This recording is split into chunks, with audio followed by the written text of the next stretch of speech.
What's up, guys? Welcome back to the Jazzmen pod. It's Javin. I'm Jake. I'm Spencer. And today is the fourth episode. A lot of fun games this week, or the past couple weeks, since last recording. Pelicans game, a Nuggets game, a Sixers game, and then tonight we had the Wizards game. And we lost a lot of them, which I'm honestly happy about. Yep. I knew we'll start at the beginning. We'll start at the Pelicans game and then we can work up to the Wizards game. But what did you guys think about the Pelicans game? Yeah, so this is the second of two Pelicans games, which we lost. So dope. Yeah. And with the Pelicans winning this game, they bumped ahead of us in the standings, which is huge. Huge. So huge. I think now we have basically a 99% chance to keep our pick, assuming we don't jump ahead of anyone else. Go on another 15 game win streak or some shit like that. Stuff like that. Sorry, pardon me. Yeah, so that's huge. But for the actual game, I don't have a bunch of notes. I mean, the body started his first career start. Blake the body Hinson. The body Adi Hinson. First career start. And I guess we'll touch on it in all four games, but Bryce struggled again in this game. Yeah.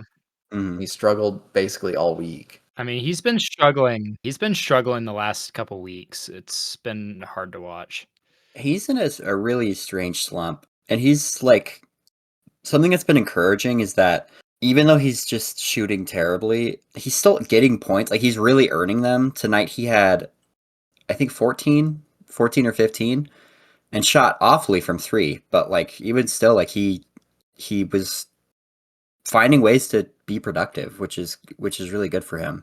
Other than that, I don't know if I have much left to say about that game. I mean, we held Sadiq Bey to not 42 points. Oh, yeah. He only scored half of what he had the night before, so I mean, yeah, besides that, it was awesome having Key back. That was a big thing. Oh, that was his first game back, right? Yeah. Yeah, that was his awesome. First game back, and that was great. Again, amazing tank game, because that really helped us in the standings. But okay, the Nuggets game. This game. All right, yeah. This game was awesome. I thought this game was fun. I think it was the funnest we've had in a while. It's one of the funnest games of the season, if not the most fun. Key, it's up there. Yeah, no, Key is unbelievable. Yeah, he reminded everyone why he is a near all-star. To quote a friend of mine, I went into work the day after that game, and the first thing he said to me is, "I hope that this game helps people realize that Keyonte is just a dude." And it's he's great. What do you mean a dude? And he's he's an all-star dude. It's I agree. That's an all-star game. Yeah. He was putting up all-star numbers. What did he finish with? He finished with 36. Yeah, 36. He had 36 points. Here, I'm pulling up his stats right now. 36, 2-2, and then 4 stocks, which is crazy. 4 stocks is really great. Especially for him. He shot 74% true shooting, which is also awesome. This game, I gotta say, I love how we're saying a lot of these games are the Elijah Harkless games, but this is the definitive Elijah Harkless game. Yes, this was the Elijah Harkless game. Locking down Jamal Murray for 24 seconds was one of the most exciting moments I've had as a Jazz fan in a while. That was I was up out of my seat. That was so awesome. And what's crazy is if you just look at his stat line from that game, it doesn't reflect how good he played. It doesn't. Yeah, exactly. It's kind of looks underwhelming, but if you watched the game, he played amazing. He was playing great defense. His impact on that game was massive, and I think he's gonna be a big like we've been saying, a spark plug that, I mean, we kind of just threw him on Jokic too, Mhm. and it pissed him off. You could tell he was so mad. And I think he's just going to be one of those agitators and like one of those defensive juggernauts, hopefully, that'll be on this team. I mean, we can talk about Jokic if we want. I What just was like, that? and I've talked with Spencer and Jake about it before. There's a lot of different narratives and like opinions that people have about foul baiting or like drawing fouls or like ethical hoops, whatever the hell that means. Um, and I am not a person that is really too bothered by like a player drawing fouls because that's just kind of how the game works. All the best players do it. Shea does it, Giannis does it, LeBron does it, Jokic does it, Luka does it. All the best guys in the league are guys that can get to the free throw line. Keyonte is one of the best at that aspect of the game right now, and it's like changed his career. With that being said, some of the fouls that he was drawing were just kind of aggravating because it was obviously like just a game of frustration for him. He wasn't playing well. He was visibly irritated. John Conchar and Elijah Harkless were kind of just like it. Like it doesn't show up on the stat sheet like what you guys were saying, but like if there was a stat for how much you can bother the player that you're defending, they would both be like at the top of the team for that game. They were doing such a good job. Yeah, I did want to give a shout out to John Conchar for also bugging Jokic a lot. Yeah. Well, him and Harkless, I think, were guarding him most of the game. Maybe other than when like Shibwe was in, but yeah, they played great defense. They did great defending him. I mean, defending Jokic is like, I mean, he still had, what did he have that game? He still He had a had double still.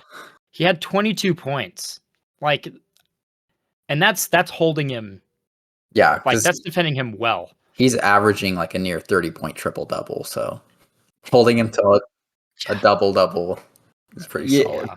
It's better to just have Jamal Murray drop 43 on your head than it is to have Jamal Murray drop 43 on your head and then also Jokic giving you 30, 12, and 15, honestly. So I'll take it. Yeah. Yeah. And I want to talk about Key down the stretch as well, because I think this was his clutchest game, I guess. I mean, he's had way clutcher moments, but like down the stretch, he was carrying this team. He was. And I mean, I don't think I've seen that out of him yet to the degree of what he did that game. Just like him and Murray going back and forth, like shoot, it was so fun to watch. I don't use it lightly, and I'm not saying that Keyonte is the player that Donovan Mitchell is, but I think everyone watching was getting shades of Jamal Murray, Donovan Mitchell in the bubble in 2020. Yeah.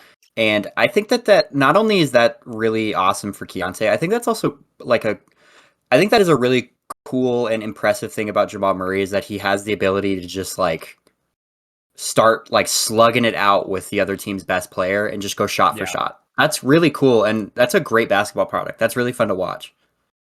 Totally. But I mean, like those 3-4 slashing plays where he went through like 5 guys and hit a tough layup, and then there was a tough 3, and then there was that step back 3.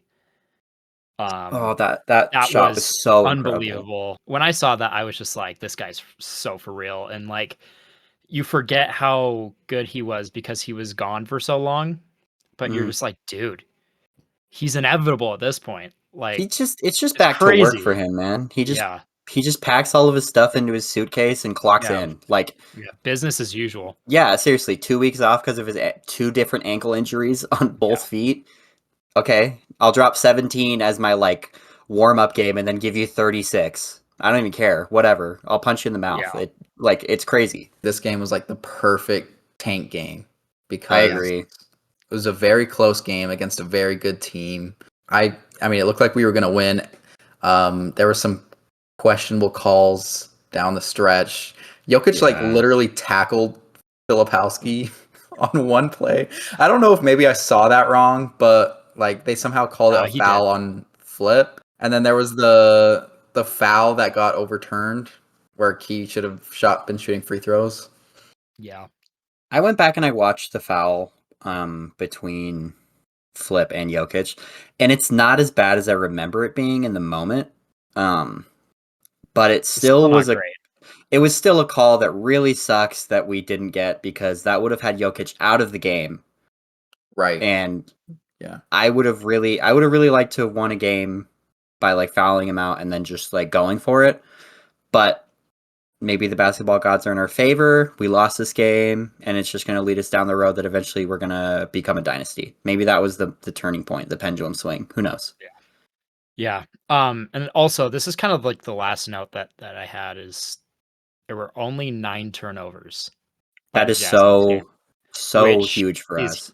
Massive. And we forced what was it? It was 15 turnovers by the Nuggets. Mm-hmm. Which wow. Great defense.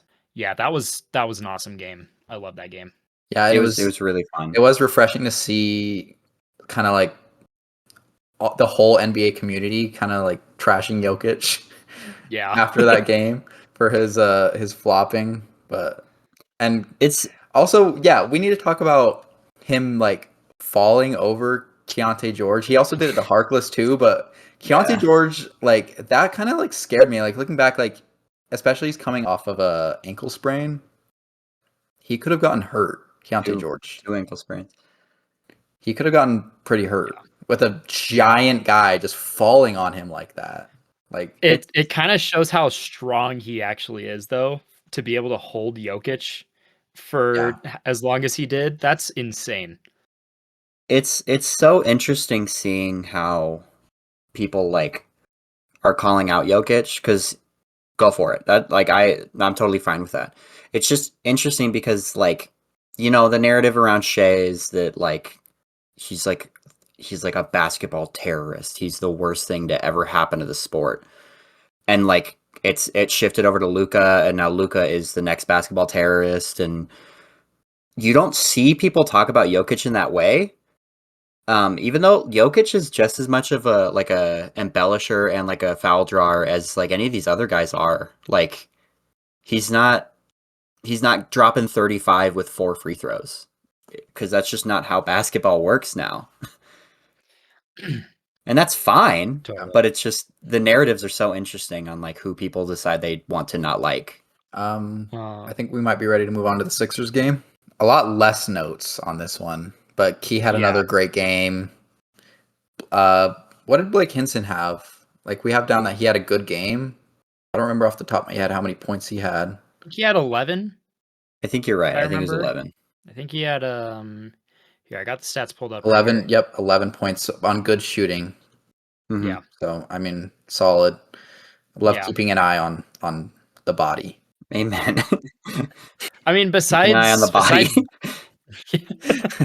body. Besides that, I like there's Key 30 points, great game. Ace had a pretty all right game. Shot pretty bad. And you know, just another story of Bryce just really, really struggling. Shot 28% true shooting that game. Only 3 for 12, 0 for 6 from 3. Only took 1 free throw. And we watched this game all together in person. Yeah.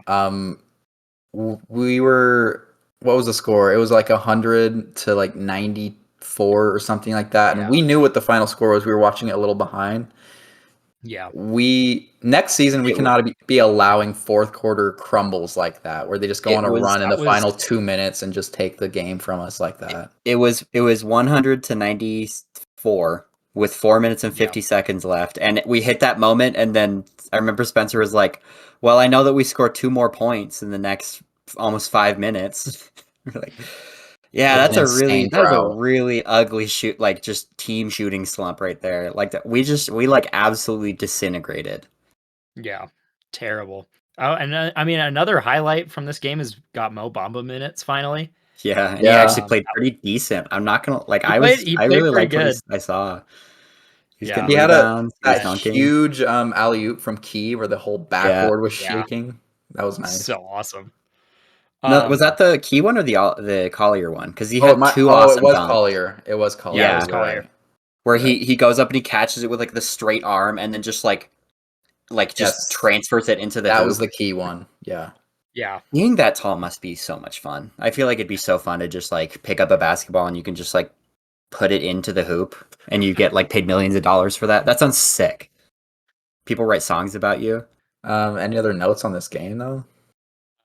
No. It was a fun one. Tyrese Maxey's fun. really good at basketball, man. He is. He is really good. Yeah, he is really good. I was like I've kind of been paying attention to Tyrese, but like it's incredible how he's averaging 29 while being one of the best on-ball defenders in the league. He's leading the league in steals. That's crazy. That's a really special like combination of skills. Tyrese Maxey's one of my favorite. He's been one of my favorite players for a while, just because he's so awesome. fun to watch, Mhm. and he's so good on both ends of the court. Yeah, and I mean that was just a classic Tyrese Maxey game, 25, 2, 6, and 4, which is nuts. And in those uniforms on that throwback court, you get like Allen Iverson vibes. So sick. Yeah. Especially considering like no Embiid, no Paul George, no VJ Edgecombe. Like he's like their only guy out there. Yeah. I have a Everything's going question for for you him. guys, actually. I've asked a couple of people this before, but we're talking about just this season and try to curb your bias a little bit. Donovan Mitchell or Tyrese Maxey? Just this season? Who would you take? Yeah, just this season, who would you rather have? Ooh, that's kind of tough. They're very it's close. really tough. Looking at their stats, it's very close statistically. Obviously, Maxey has the edge when it comes to steals, and I think he's shooting a little bit better from 3. It's so difficult because I want to say Donovan Mitchell because, and this is not a bias. As much as I love Donovan, like I'm trying to keep my bias separate from it.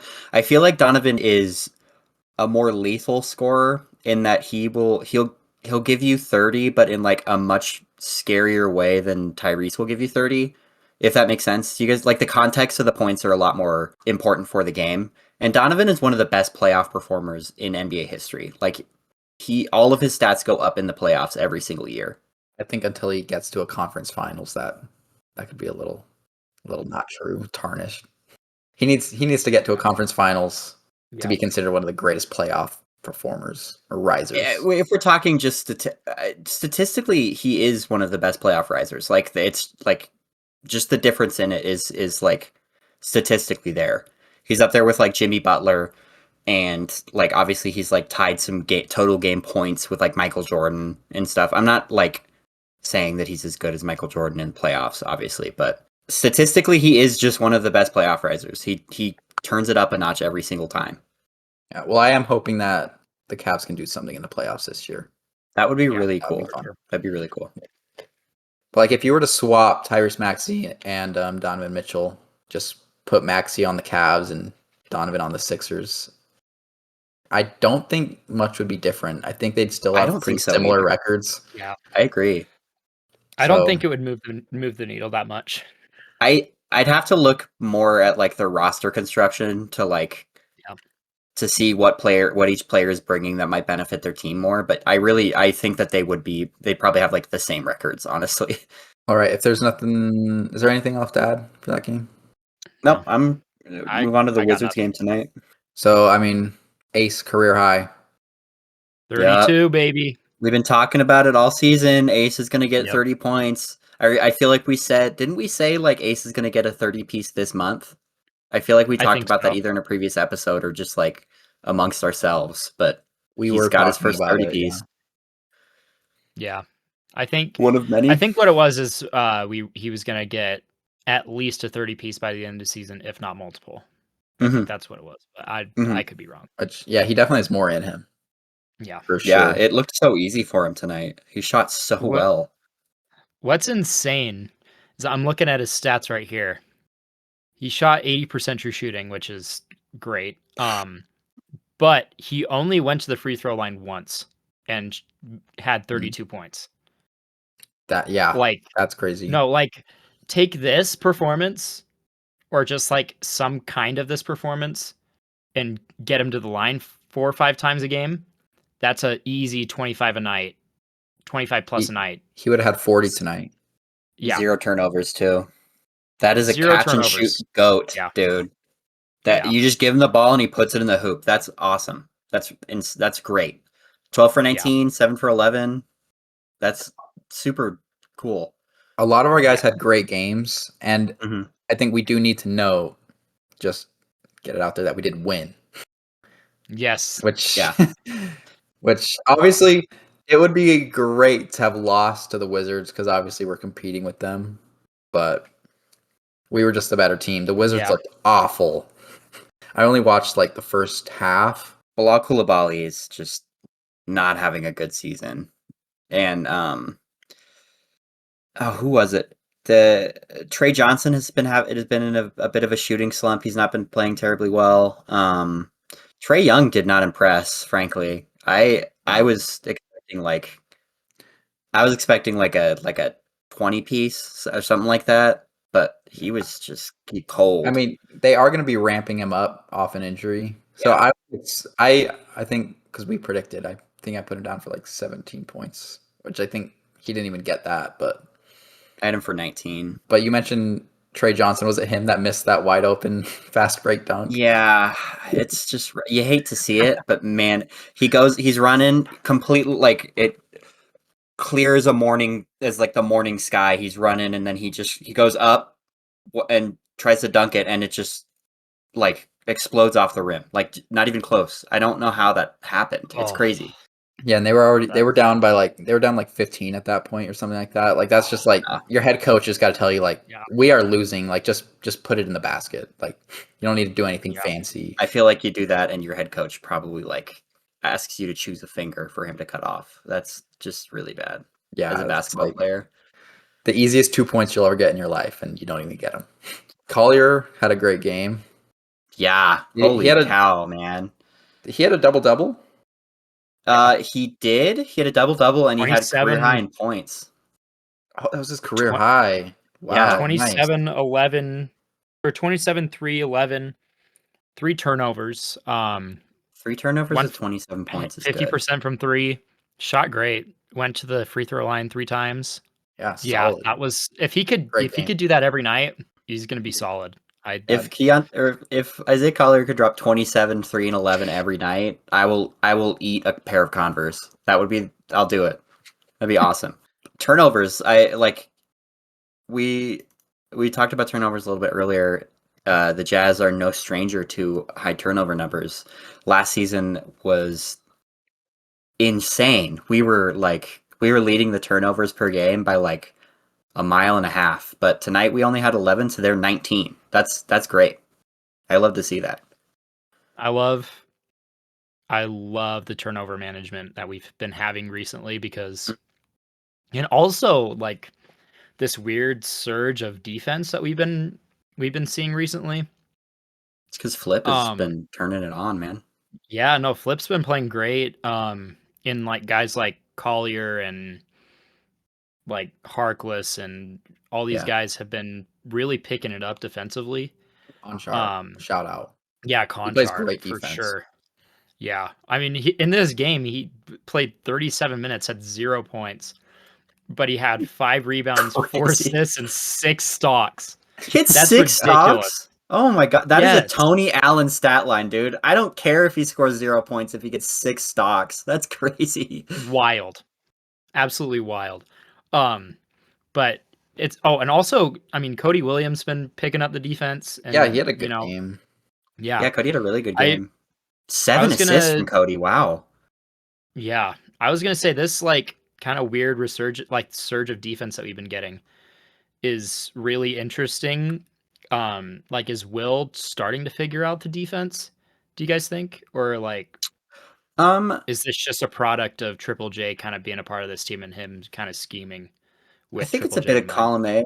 I think it's a bit of column A and a bit of column B. I've heard like coming from David Locke, I heard he was at a practice session and he was like watching a defensive rotation and he was like, this is really interesting. Like this doesn't work. And then he realized that it's because it was set up for Jaren so that we know what rotations we're doing when Jaren is on the floor.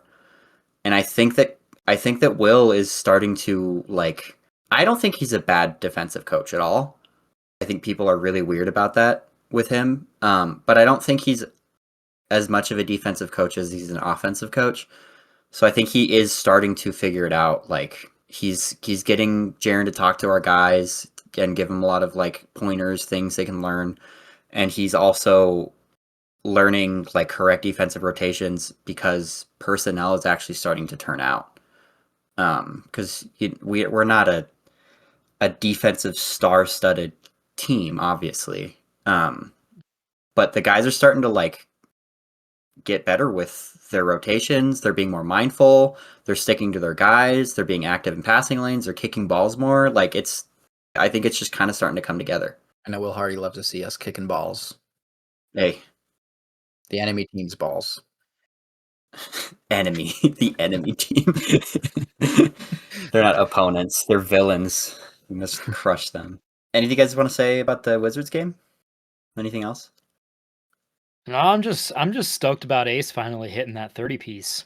Mm-hmm. That was a long time coming, and I kind of had a feeling at the end of the first half that he was going to hit that because he had his career high within like 2 minutes of the second half, something like It was in that. the third quarter. It was like 7 minutes into the third. I'm just so stoked and super excited to see how well he plays. And as much as we were saying like last episode or 2 episodes ago that we wish we could just lose every game, it is nice to get just like a win just for like team morale. Totally. We need it every once in a while. Pardon me for referencing David Locke again. I love the guy. Today he was talking about losing culture and like what that is as a concept. And I've actually had a lot of strong opinions about losing culture, the term losing culture in general too. I think it is fake. I don't think that's actually a thing. What do you mean like losing? You lose so many times that you just start to not be able to win because you've lost too much. Get over that's garbage. I don't believe that. I do believe that winning is sometimes more important than losing as far as a tank is concerned, because a win is how you reward your players for doing well at something. Sometimes you need to have a game where your guys just go crazy because they played well. Ace has a career high and they win that game. That's better. That's better for the team than having one more loss on a stat column, if you ask me. I guess we're ready to move on to some random Jazz news of the week. So for anyone that knows the band slash just artist, I guess, Rip Momney, they're like it's a local band, or they're very big now, but it was a local band, and the lead singer, Jake, correct me if I'm wrong, I think Rip Momney is just Jack now, correct?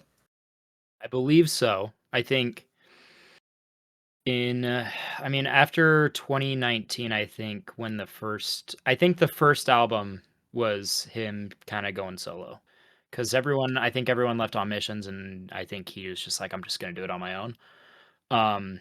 But besides that, Rip Momney's rad. Great band. Big fan.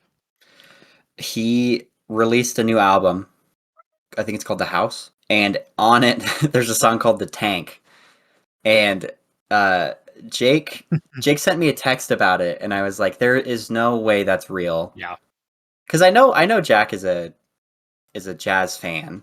He grew up in Utah, but let me read some of the lyrics just really quick for you guys, because it is so incredible. Funny to me. I was gonna say, like, I saw a comment.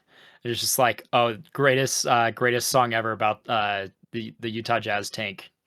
And I was like, oh, that's got to be a joke, because there was a song called The Tank, and I was like, oh, someone's just being a troll and being like, oh yeah, this is about the Jazz tanking. Right. And then I look at the lyrics. You read the lyrics. It's incredible. It's so awesome. I won't read you the whole song, but blow it up for Cooper. Go again, we're trying for AJ. It's the tank. The tank, the tank, the tank. Pick it up, Keyonte. Future plans are changing every day. Show me why you're making what you make. And it's it's a great song. I really like it. Cody needs some time. He could pan out. The future's looking bright. You pay for it somehow. I, that's how. Check on your Jazz fan friends, guys. The tank has been so rough that we're getting Rip Momney to write songs about it. This is not for the faint of heart. Great song. Go listen to it. Go listen to the album. Shout out Rip Momney. Shout out Rip Momney. I was gonna say, there's also I kind of put here just as a little talking point. Do you guys think that Key has totally proven he can be a number one option on this team? I think so.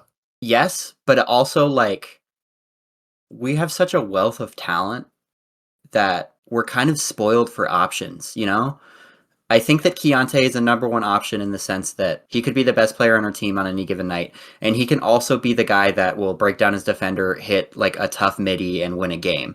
I think Lowry and Jaren are really could also be number one options, but just in their own different thing. He is the closest I think we have to the prototypical the guy, the dude. He's the dude. I think if I just had to predict next season, our scoring leaders, I think Key and Markkanen be 1 and 2. I don't know what order. Jaren probably a couple points back because he's gonna have a lot more focus on the defensive end. He's not going to be scoring as much as those other guys probably, but it'll be awesome to have 3 guys that on any night could drop 30. And that's kind of just what you need. Yeah, I agree.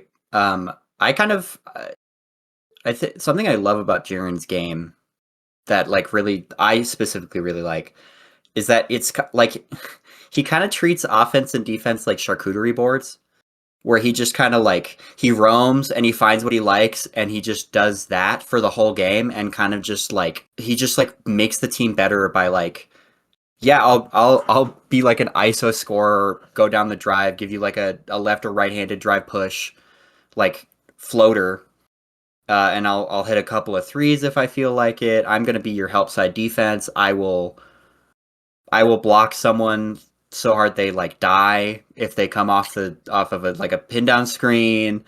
I can defend the rim really well, but he just kind of does what he thinks the team needs and what he feels like doing, and he does it really well. He'll give you 20 points off of just any number of his shot chart is probably going to look crazy next season, and I'm really excited to see it. I was going to say I think he has proven that he can be the guy on this team. Mm-hmm. I don't feel as amazing as Lowry is, and I think he's technically the best player on this team. I don't think he's fit to be a number one option on a team, on a really good team. I agree. I mean, which would be awesome, but the way he plays does not constitute him being the main focus of an offense. Because before Key was really good. He was struggling because he was the main focal point of that team, and they were trying to get him to kind of create his own shot, and that was really hard for him to do. But having Key really start Key breaking out was huge for Lowry because he had a real point guard that he could rely on to either help score or get him a ball off a pin down screen. Just all the things that Key does is this is the guy. He can do anything you want him to. He's clutch. He's hit so many clutch shots this year. He has just these insane nights where he goes off for 35, 40 points.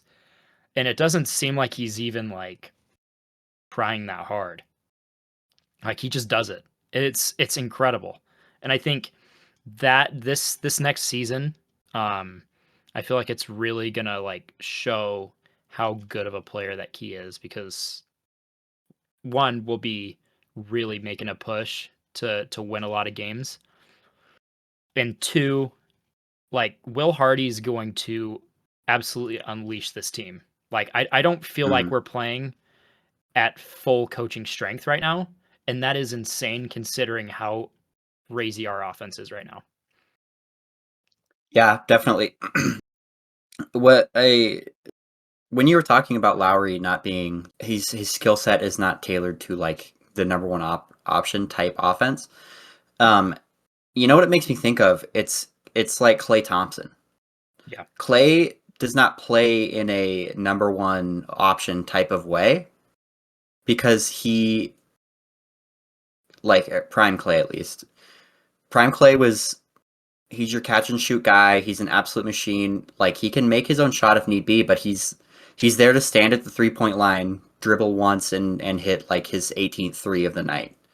And I like Lowry is a little bit scarier than that because he's so much like bigger. He has the capability to just shoot over guys.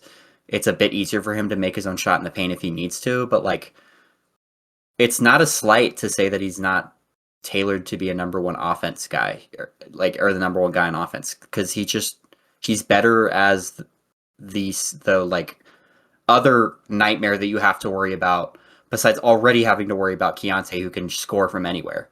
Yeah. All right.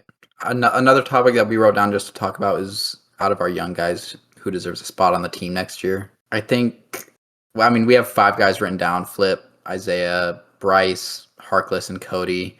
I think decently likely everyone's on the team next year, but not everyone's going to get minutes. And I was going to say, I really do think we're going to need to make some tough choices, though. I was literally going to say that too. It's going to be hard. We're going to have to get rid of some guys that we really like. Because I like a lot of people have been saying this, but you know, Utahns, we love our guys. We will ride or die for them. The thing is, are they that good, or is it just because we just love our guys? You know what I mean? And Yeah. I think that's a really good attribute that we have, and we're very we are committed. But like in the grand scheme, are these guys going to make an impact on a winning team? And I think we need to start thinking about that. Like either this offseason or next offseason. But yeah, I think we're gonna have to make some tough choices on some of these guys. Because I really don't think we should be keeping roster spots for developmental players at this point. We just don't have that luxury this coming season. The thing that we give up in return for being a playoff team with really good players is that we don't get to develop guys and see if they turn out to be something anymore. We don't get to have our Shibways and our Harklesses and our the bodies anymore. Like you gotta get rid of some guys that you like because they're just not where you want them to be at that time. Yeah.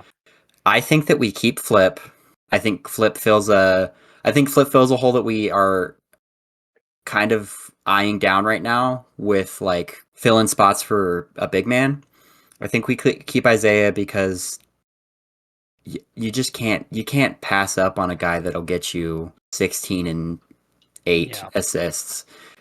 He needs to find a 3, and if he can, then he's the backup point guard of the future or starting point guard, and we can shift Keyonte over to the shooting guard. Yeah, I mean, you think like next year, like if he's only getting like 10 to 16, maybe 18 minutes a night, like he could be a spark plug off the bench. He could be our like 6th man. Bring in lots of energy. I think out of that list, maybe it's recency bias, but Bryce Sensabaugh might be the guy on the outside looking in, wanting a roster spot. It's looking pretty tough for him right now. Yeah. I could see a world where we make a small trade in the offseason just to bring in someone more experienced. I could see us making a move to bring in like vet experience or, making room to bring in more like vets or just experienced playoff guys. Cause I mean, do we have any guys that has had playoff experience right now? Like, I mean, Kevin Love has had plenty. Well, I mean, besides Kevin, like Spieth's had some. Yeah, Spieth. He was on the Celtics, right? But he wasn't really a rotational guy as much. No, I don't think. And I think Nurk had a little bit. But like, I mean, Nurk's had a pretty decent amount.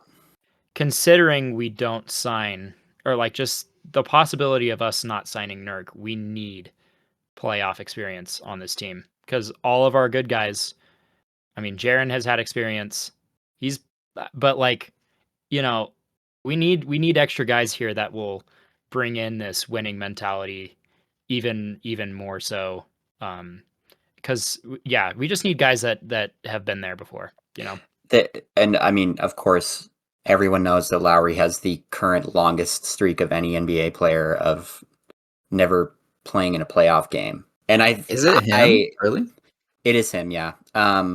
Obviously, it's mostly because he was just kind of parked on terrible teams and teams that were not properly utilizing his skill set. I think he'll do just fine in the playoffs. I'm not worried about him, but he's never been there. And obviously, Ace has never been there. Ace, I meant Key. Key and Ace both have never been there.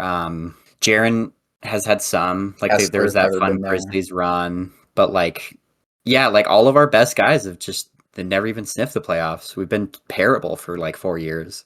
Yeah, I mean, we'll talk about it more like in the offseason or next season, but what's like a realistic expectation for this team, or like what's our goal, I guess? I don't think we're winning the championship next year, but obviously our goal would be to make the playoffs, maybe win a series or two. But we'll have a better idea when we see the moves we make in the offseason to hopefully bring in some more experience.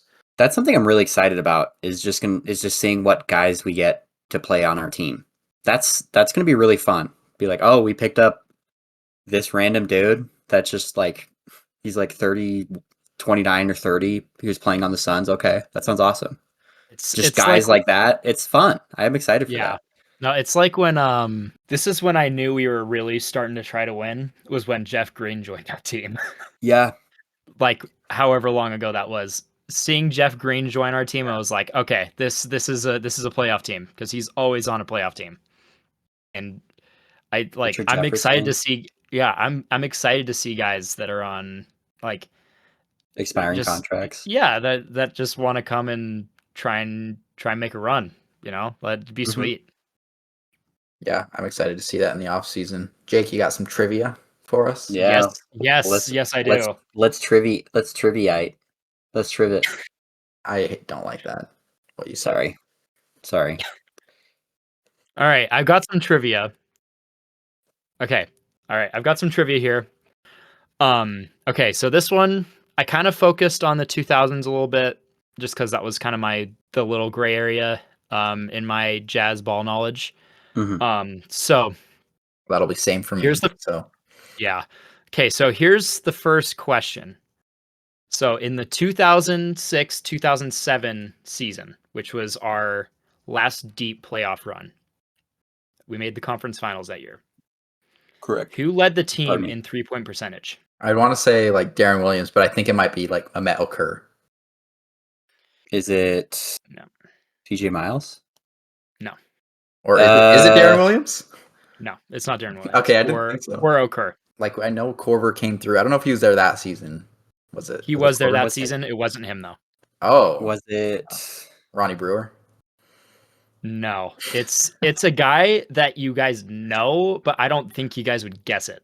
Is it Al Jefferson? No. Al Jefferson played. He wasn't a 3-point shooter. He also wasn't on the team then. Oh, he wasn't? Oh, shoot. Okay. Yeah. Wait, what position did he play?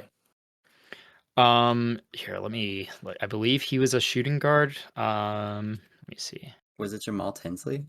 It was not Jamal Tinsley, unfortunately. I think this guy came a little later. Shooting guard. Brandon Rush. Yeah, no, that was early 2010s. What the? Was it Matt Harpering? No. European guy. A European guy. Yeah. European shooting guard? Oh my gosh. Is it? Oh, what's his name? I'm blanking. Does he have a G in his name? Yes. It's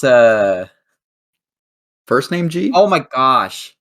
It's last name G. Yes, first name right? G, last name G. Gerald.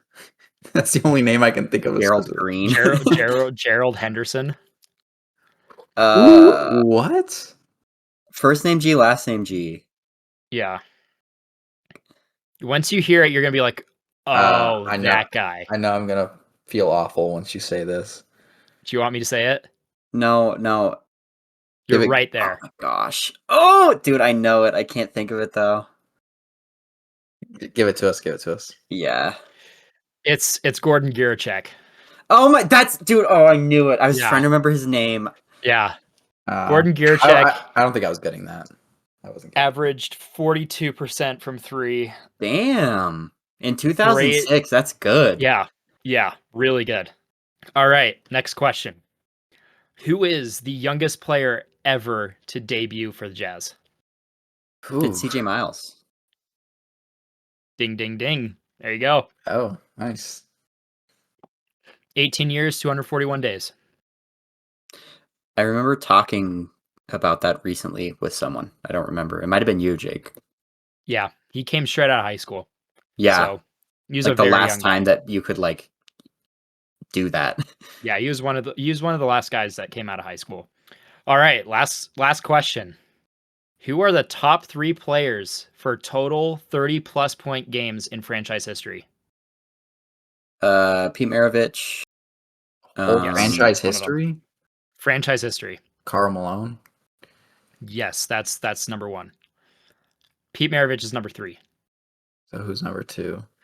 I mean, Adrian Dantley. Yes, good pull. Let's go. Okay, for extra points, what is Karl Malone's total for 30 plus point games? It's insane. I'll say that. How long did he play? He played 1,000 plus. No, way lower than that. But 1,030 point games. I mean, no. Okay, no, you're right. You're right. My guess is 104. Higher. 200. Higher than 104? Yes. 200. By a pretty considerable amount. 200. No. Do you want me to say it? No way. 316. Over or under? Over 200. 316. Higher. 480. 540. Who said what? I said 480. Okay, it's lower than 480. 365. Okay. All right. I'm just saying it. It was 435. Jesus Christ. Which is crazy. That's it's insane. Yeah. That's That crazy. it's the gap is crazy too. Karl Malone's 435 and Adrian Dantley was 250. All right. That was trivia. All right. For me. Good trivia. Let's get into the Foy factor then. All right, ladies and gents. So I've been losing sleep. I've been deliberating. I've been trying to figure out, because there was something bugging me about the Foy factor. I was like really working my brain trying to figure out a way to make it perfect, because I just didn't like how much each stat kind of weighed in on like what the result of the number was. And so I've completely overhauled it. I've got like a brand new formula. It's kind of closer to like if you're familiar with the LeBron stat, it's kind of like it's near that. Without like getting into all the like boring lame math stuff, it's essentially just you're taking their efficient field goal percentage and you're multiplying it by the league's offensive, like average offensive rating, and dividing that by the player's offensive rating. And then you're doing the same thing with the defensive rating. And then you're multiplying all of that by like their usage rate over the like league's average usage rate. And so the formula was basically just me trying to get a way to like show how good the players are compared to like an average player, so that you can get more of a good context on like if they're playing, if they're being like, if they're special or not. And so for context, Shea and Jokic, I calculated their whole seasons. Right now, Shea is sitting at a 111.9 and Jokic is sitting at a 112.1. And that is elite. That's MVP numbers. Like that's incredibly high. You kind of get to like like 70 to 85 that's like a rotation player. 85 to 95 is a starter. A good starter is 95 to 105. 105 to 110 is an all-star level, and then 115 plus that's MVP. Or like 110 to 115 plus, and so obviously Shane Jokic are just incredible. So I took our top 5 guys as far as like most minutes throughout the slate of games, and I did both of the Pelicans games because we didn't include that Pelicans game since it was on the day of recording. So it's both of the Pelicans games, always all the way up to the Sixers game last night. And we've got Ace was the leader in minutes per game through this stretch. Impressively, he averaged like 30.1 minutes. And he finished with a 90.1, so pretty decent. That's a good starter level. And then we had, I'll do it like this. We'll go lowest to highest. So coming in last of the top 5 as far as like minutes played was Elijah Harkless. It's not a huge surprise. His numbers aren't like super great when you're not taking into account like his defense on the floor. You can't measure that statistically. His impact is felt more than it's seen. He finished with an 87.9, so pretty good. Like that's a starter level. I'm sure the offensive side of the ball hurt. His offensive rating was actually not terrible. It was better than Isaiah's, surprisingly. Really? So, and offensive and defensive ratings can get skewed because if the team in general is playing really well, your offensive rating is going to look better. So EJ was playing a lot with Key, and so I'm sure that kind of bumped it up.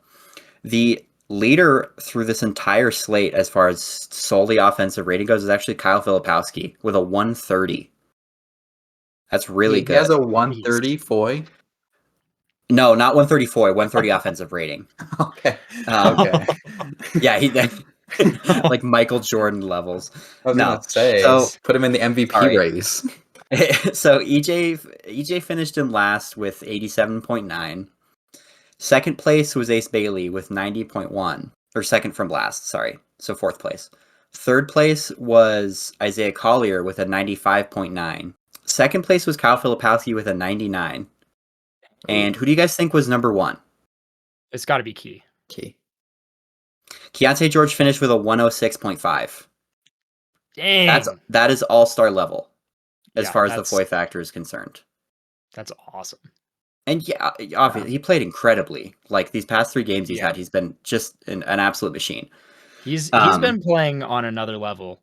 Especially, I mean, like I'll say it again, that Denver game, I really don't think we have seen Keyonte on a level like that. Like playing like he's that guy. Yeah, I mean, I genuinely don't think I've seen him play like that. He was insane. He's just so insane. Yeah. Like this is his 3rd season, man. He's 22. He's 22 years old. And he's dropping 36 on the Denver Nuggets. Sure, they've been in a little bit of a slide. They're not playing terribly good basketball these days, but like even still, man, that's Denver. They have one of the best offensive players ever. Yeah. They have an MVP caliber player for like the last like 6 years on their team, and he's dropping 36. That's awesome. Yeah. So congratulations, Keyonte George. Yeah, congratulations. Foy factor MVP. Key. First, is that the new inaugural Foy factor player? Yes, I'm happy with this formula, and I'm going to keep it this way from now until the end of time. So So sorry, Isaiah Collier last week. Yeah, it didn't count. I'll rescind your trophy in the mail. Yeah, sorry, Isaiah. It's just it's nothing personal. You know how in the NBA sometimes they didn't count stats until like a certain amount of times, and then like there's the ABA and the NBA merger. So like guys like Julius Erving would be like way higher on the list if they counted both stats and all that. That's like Isaiah. He was a Foy factor 0.1 MVP. And that means something. Yeah. Definitely. That'll be a trivia. Who won the first Foy factor? will be Yeah, when we're And 40. Like, wait. it'll be a lore kind of thing. You gotta Yeah. know. Exactly. We'll post polls about it and stuff. All right. So, I mean, is there anything else? I forgot that I was going to ask you guys a question that I've been stewing on. What do you think is the most underrated physical attribute that isn't like height or strength or speed? Like a physical thing that you have on like about your body that is not as considered as important as it should be. something about your body, but that isn't strength. It's not one of the speed. major things where you're like, oh, he's just really tall. I mean, I think like wingspan is I was gonna say huge. wingspan. Yeah. I think wingspan is the hand best. size Like, is better thing. extremely important.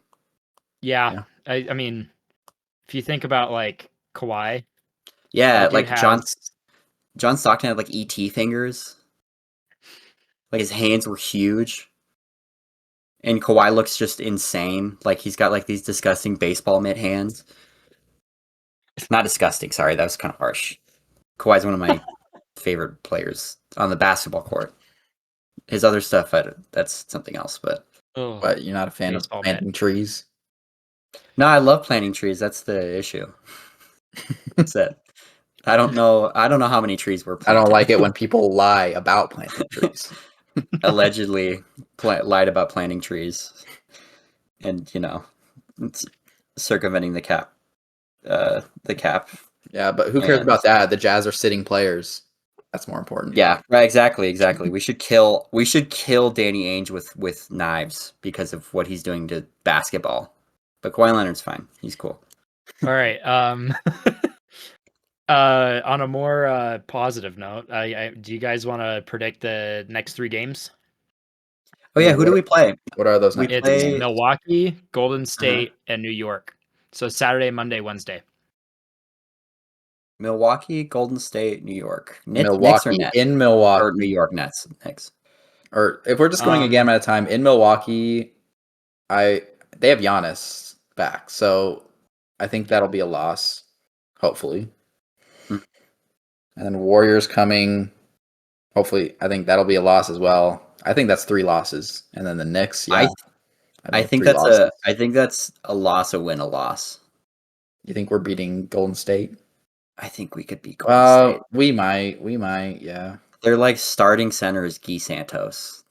They're hard up right now. Shout out to Guy. He's been playing good, but they're Golden State is allergic to having more than one center on their roster at a time, and they prove that by getting Kristaps Porzingis, who plays 4 games a year. Yeah, I think we're going 0-3. I think Milwaukee's just with Giannis is just really good. And I think Golden State's probably the closest we're gonna get to winning a game. I don't think we'll win, but it'll be a lot better. And then New York, it's over. Remember that game we played against New York earlier in the year? That was my god! They started off like 24-0 or something like that. That was actually maybe the most miserable I've been watching a Jazz game. Yeah. I was angry. I think I would have had a better time if I didn't watch it. Yeah, that was awful. It's also Clarkson's first game back in Utah. Oh, let's go. Yeah. Let's go. Which will be I a love big you, Clarkson. moment. I miss him. Probably Cool. top Such a fun 3 player. jazz player for me. It's going to be so weird having him back and not be in a Jazz uniform. You know, We will be. Your Jazzmen will be going to the Cleveland Cavaliers game. Do not come up to us and say anything weird, but we will be in the building. That is very bold of you to assume anyone will be listening. Well, we'll see. It just takes one crazed Cleveland fan that lives in Utah. You never know, man. The Utah Hawk of like Cleveland. Shout out Utah Hawk, man. Shout out Utah Hawk. That dude is the GOAT. Yeah, he's awesome. Like, We need one of those for We need one of those for the Biggest Jazz. Utah sports fan I think I've ever seen, and I'm a big Utah sports fan. That guy Yeah. is our ride or die Utah fan, and I love it. Shout out to Utah Hawk. Shout out to Nemanja Bjelica. Shout out Perilantich. Shout out Perilantich. Shout out Randy Foy. Just Shout out Randy for Foy as posterity's sake. always. Yeah, shout out Randy Foy. Shout out always. Robert Sacre. Mm-hmm. Andre Speedman. Lakers legend. Shout Jazz out legend. Bino Udrih. All right, Javin, take us out. Hey, you're my friends. I don't want to kill you. See you guys next week. Stay safe and stay sober. And if you're not going to stay sober, stay responsible. Goodbye, friends and neighbors. Hey. See you later.